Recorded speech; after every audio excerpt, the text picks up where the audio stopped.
En esta serie de enseñanzas estamos hablando acerca de que Dios es vida. En el día de la fecha deseo referirme a que Él ha abierto para nosotros una fuente de vida que nunca puede llegar a agotarse ni secarse. De esta fuente no proviene agua amarga y dulce al mismo tiempo como algunos creen. Por el contrario, de esta fuente proviene solamente vida, y dicha vida se prolonga por toda la eternidad. Jesús vino a este mundo para traernos vida y vida en abundancia. Ver Juan 10:10. Esta vida abundante debería ser una realidad para nosotros y no constituir solamente una teoría. Después de escuchar esta enseñanza, los tiempos de sequía, depresión, fatiga con agotamiento habrán de desaparecer de inmediato para dar lugar a la vida abundante de Cristo. No es mi deseo que reciban unas gotas solamente, sino la plenitud de la lluvia tardía acerca de la cual nos habla Dios en su palabra. Jesús vino a traernos vida, y por medio de su obra redentora hemos pasado de nuestro estado de muerte espiritual a vida eterna. Amén. En Juan capítulo 5, versículo 24, leemos lo siguiente en la versión Reina Valera 1960. De cierto os digo, el que oye mi palabra y cree al que me envió, tiene vida eterna, y no vendrá a condenación, mas ha pasado de muerte a vida. Redención es pasar de un estado de muerte espiritual a la vida eterna. La obra redentora de Cristo nos trajo vida. Jesús no solo nos redimió de los pecados de hecho, sino del estado pecaminoso que nos conducía a la misma muerte. Él nos redimió de la muerte y nos trasladó al reino de la vida eterna. Dicho de otra manera, hemos cambiado de dominio, pues pasamos de muerte a vida. Hay algunos que piensan que Dios es arbitrario y a veces da vida, pero también otras veces trae la muerte. Si esto fuera así, ¿para qué entonces nos redimió de la muerte? Precisamente, la esencia misma de la redención consiste en que nos sacó del reino de la muerte y nos condujo al reino de la vida. Cristo no nos proporcionó vida solamente, sino que nos trasladó al reino de la vida. Repito, Cristo no nos proporcionó vida solamente, sino que nos trasladó al reino de la vida. Cuando hablamos de que Jesús nos trajo vida, no nos referimos a la vida física en primera instancia, aunque naturalmente que ésta está incluida. La palabra que el original griego utiliza para referirse aquí a vida es zoe, Z-O-E, la cual tiene que ver con el tipo de vida que procede de Dios. Por lo tanto, tenemos que ser conscientes de lo que esto significa. Para poder definir esto claramente, vamos a considerar el siguiente gráfico. Jesús dijo que Él vino a traernos vida y se refería precisamente a la vida, Zoe, a la vida divina. Cada vez que aparece la palabra Zoe en la Biblia está definiendo la vida divina, y esta es muy diferente a la vida humana. La vida divina es muy superior a la vida humana. La vida Zoe a la que se refirió Jesús significa vida real y verdadera, una vida activa y poderosa, abundancia absoluta de vida bendecida. Zoe proviene de la vida autoexistente de Dios y es mantenida por Él. El diccionario griego Thayas la define de la siguiente manera: el estado de un ser humano que tiene vitalidad y está animado. No todo el mundo posee este tipo de vida, solo los creyentes que han aceptado a Cristo como Salvador personal. En el idioma griego existen tres términos términos diferentes para definir lo que se traduce como vida, a saber, bios, psuche y zoe. Todos los seres humanos poseen la vida biológica y psíquica, pero solo los creyentes poseen la vida divina además de estas dos. Aquí entonces las tres definiciones. Bios. Esta palabra griega se refiere a la vida del cuerpo físico y es de donde obtenemos la palabra biología. Psuche. La palabra griega aquí se refiere a la vida psicológica del alma humana, es decir, la mente, la emoción y la voluntad. Es de donde obtenemos la palabra psicología. Zoe. Aquí la palabra griega se refiere a la vida divina poseída únicamente por Dios. Es el estado de uno que posee vitalidad o es animado. Este tipo de vida equivale a la vida espiritual y tiene que ver con las cosas que atañen al espíritu. Cuando aceptamos a Cristo como nuestro Salvador personal, la vida divina se instaló en nuestro espíritu renovado. El Espíritu Santo, quien vino a morar en nuestro interior, nos vino a traer la vida, la verdadera vida, la vida en plenitud. Deberíamos ser conscientes que no solo poseemos una vida biológica y también psíquica, sino que poseemos la vida divina. A menudo estamos concentrados solamente en lo externo, en nuestro cuerpo y en nuestra psique, y nos olvidamos completamente de la vida divina y que ésta mora dentro de nosotros. Todo tiene que ver con la batalla que tiene lugar en nuestros pensamientos.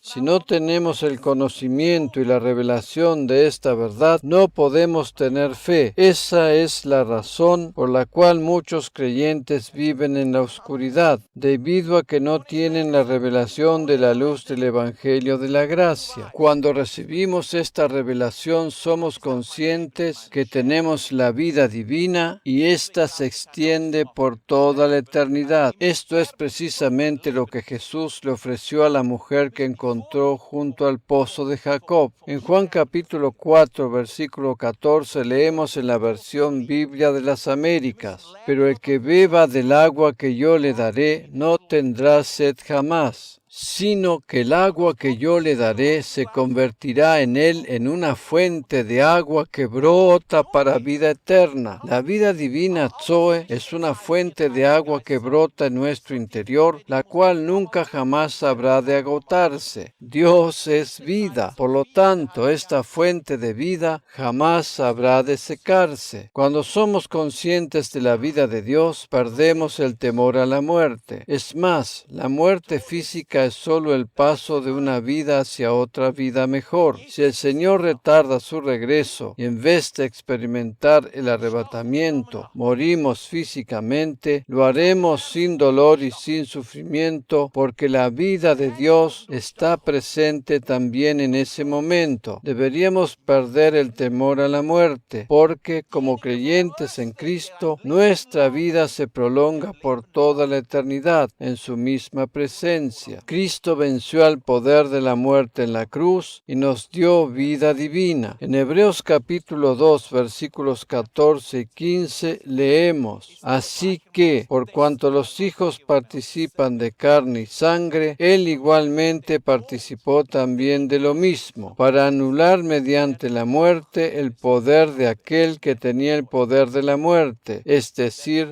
el diablo, y librar a los que por el temor a la muerte estaban sujetos a esclavitud durante toda la vida. Versión Biblia de las Américas. Estos versículos hablan precisamente del temor a la muerte. Si bien tenemos vida eterna, hay muchos que temen el momento de la muerte, pero aquí dice claramente que Jesús nos libró de ese temor. Él desea que confiemos en que venció el poder de la muerte y que sepamos que nos espera una gloriosa eternidad. Cuando sabemos esto, podemos tener una perspectiva diferente en relación a la muerte, ¿verdad? Jesús, por medio de su obra redentora en la cruz, nos sacó del reino de las tinieblas tinieblas y nos trasladó al reino de la luz. La muerte es una consecuencia de las tinieblas, las cuales a su vez derivan del pecado. Jesús venció la muerte y el futuro que nos espera junto a Él es glorioso. Alabado sea el Señor. Amén. Él dijo, las palabras que yo os he hablado son espíritu y son vida. Juan 6:63. Aquí aparece otra vez la palabra Zoe y se refiere a la vida divina. Jesús abrió una fuente de vida para nosotros, la cual fluye constantemente y nunca se habrá de agotar. Él le mostró cuál era el tipo de fuente a la mujer que encontró al lado del pozo de Jacob. Esa fuente es inagotable y de ella fluye constantemente la vida divina. Este es un regalo del cielo y no podemos alcanzarlo por nuestros propios medios. En el momento en que aceptamos a Cristo como nuestro Salvador personal, recibimos esta fuente de vida. Como creyentes en Cristo, ya no tenemos solamente la vida biológica y la vida psíquica, sino que tenemos además la vida divina. Las palabras de Jesús traen vida divina a nuestra vida cotidiana, y el Espíritu es el que da vida. La carne para nada aprovecha. Las palabras que yo os he hablado son espíritu y son vida. Zoe, Juan 6:63, Biblia de las Américas. La pregunta ahora sería, ¿cómo podemos experimentar esta vida divina de una manera práctica y cómo se manifiestan sus efectos? La respuesta es muy simple y sencilla, a saber, escuchando y atesorando las palabras de Jesús, aquellas que están dirigidas a nosotros los creyentes, las cuales encontramos especialmente en el Evangelio de Juan. El Evangelio de Juan es diferente a todos los demás. Los evangelios de Mateo, Marcos y Lucas se parecen mucho entre sí y relatan los hechos de Jesús tal y como acontecieron. Sin embargo, el Evangelio de Juan enfoca más el aspecto espiritual y por lo tanto es el más provechoso para nosotros los creyentes. El apóstol Juan escribió también 3 epístolas y el libro de Apocalipsis. Él escribió en total 5 libros del Nuevo Testamento. Él fue quien tuvo la mayor revelación sobre el amor de Dios. Él era el que acostumbraba a recostarse sobre el pecho de Jesús. Él era el que más cerca estaba de Jesús.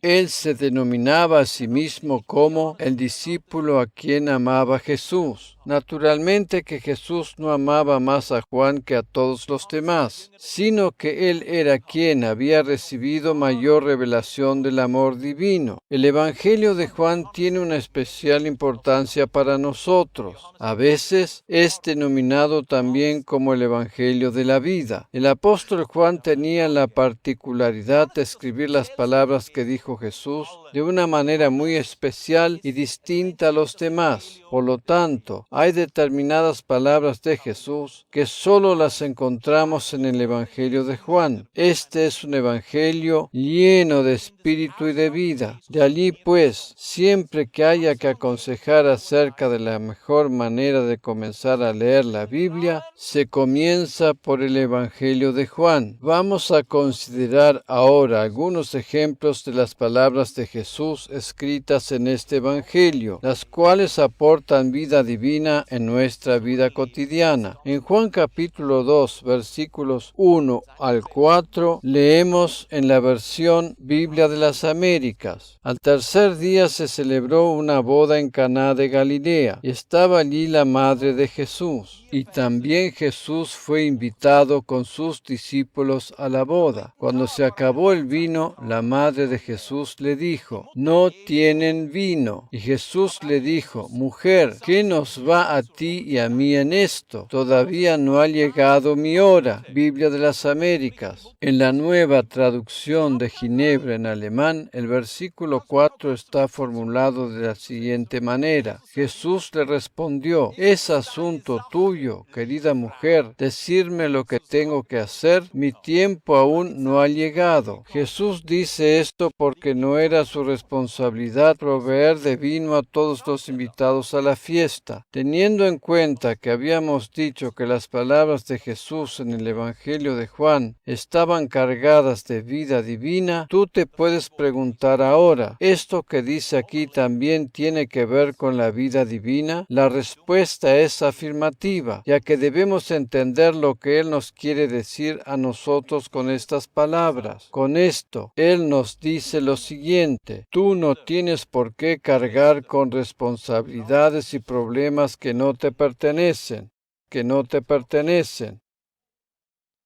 Tenemos que saber que nosotros no somos el Salvador del mundo.